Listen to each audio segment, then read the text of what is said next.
अगर 30 दिन में तुम्हारी याददाश्त इतनी तेज नहीं हुई कि बिना देखे पूरी किताब याद आने लगे तो इस वीडियो के नीचे मुझे गाली देकर जाना। हाँ, मैं खुली छूट दे रहा हूँ, मैं मजाक नहीं कर रहा हूँ, क्योंकि जो आज मैं तुम्हें सिखाने वाला हूँ वो ना कोई मोटिवेशनल झूठ है, ना कोई यूट्यूब वाला टाइम पास। ये वही तरीका है जिससे स्वामी विवेकानंद एक बार किताब के पन्ने पलटते थे और पूरी किताब जिंदगी भर के लिए याद कर लेते थे। इसके लिए तुम्हें कई घंटों बैठकर योग नहीं करना है, कोई गुफा में नहीं जाना, न कोई साधु बनना है, बस सुनना है और याद करना है। आज का स्टूडेंट सबसे ज़्यादा मेहनत करता है लेकिन सबसे कम याद रख पाता है। 5 घंटे पढ़ो, रात में सब याद हो, सुबह उठो दिमाग ब्लैंक हो जाता है। एग्जाम हॉल में बैठे बैठे ऐसा लगता है जैसे दिमाग को किसी ने फॉर्मेट कर दिया है। और सबसे आश्चर्य वाली बात, तुम्हें लगता है मेरी मेमोरी ख़राब है। नहीं दोस्त, तुम्हारी मेमोरी ख़राब नहीं है, तुमने मेमोरी यूज करना सीखा नहीं है। ध्यान से सुनो, मेमोरी बढ़ाने का मतलब नया पढ़ना नहीं है। मेमोरी बढ़ाने का मतलब है जो पढ़ा है उसे दिमाग में दोबारा देखना। प्रॉब्लम ये नहीं है तुम पढ़ते हो लेकिन रिकॉल नहीं करते हो। प्रॉब्लम ये है कि तुम पढ़ते तो हो लेकिन रिकॉल नहीं करते और दिमाग एक ही रूल पर चलता है। जिस चीज़ को बार बार याद किया जाता है दिमाग उसी को इम्पॉर्टेंट मानता है। यही मेडिटेशन है। लोग सोचते हैं मेडिटेशन मतलब आंखें बंद करना, ओम, सांस, शांति। ये नहीं है। स्टूडेंट के लिए सबसे बड़ा मेडिटेशन है रिकॉल।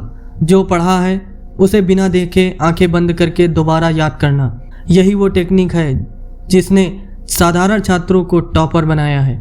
सबसे मज़ेदार बात सुनो, इस मेडिटेशन के लिए एक्स्ट्रा टाइम नहीं चाहिए।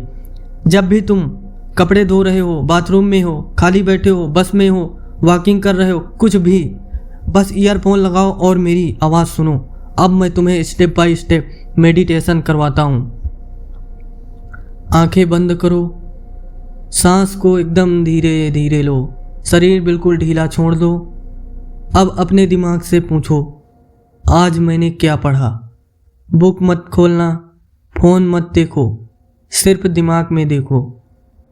जो पढ़ा था उसे पिक्चर की तरह देखो। पेज का कलर, हेडिंग, डायग्राम, लाइन और लाइन की पोजीशन। अगर कुछ भी याद नहीं आ रहा तो घबराओ मत। यही वो मोमेंट है, यही वो क्षण है जहाँ मेमोरी ग्रो करती है। हर दिन सिर्फ 10 से 15 मिनट, बस इतना करो। अब ध्यान से सुनो, मैं तुम्हें चैलेंज देता हूँ, सिर्फ 30 दिन रोज रिकॉल मेडिटेशन। अगर 30 दिन बाद तुम्हारी मेमोरी तेज नहीं हुई, बिना देखे आंसर याद नहीं आए, कॉन्फिडेंस नहीं बढ़ा, तो इस वीडियो के नीचे जो मन में आए वो कमेंट में लिख कर जाना। लेकिन अगर तुमने ये मेडिटेशन नहीं की तो याद रखना, तुम मोटिवेशनल वीडियो देखते रह जाओगे, नोट्स बदलते रह जाओगे, टीचर्स बदलते रह जाओगे, पर रिजल्ट नहीं दिखेगा। क्योंकि मेमोरी मेहनत से नहीं टेक्निक से बढ़ती है। सोचो, एग्जाम हॉल में बैठे हो, क्वेश्चन पढ़ते ही आंसर अपने आप याद आ रहा है, टीचर तुम्हें अलग नज़र से देख रहे होंगे, पेरेंट्स को गर्व हो रहा है और तुम खुद पर विश्वास कर पा रहे हो। ये सपना नहीं, ये साइंस है, ये मेडिटेशन है। अगर ये वीडियो तुम्हारे दिल को लगी है तो लाइक करो, शेयर करो, सब्सक्राइब करो। आखिरी उम्मीद को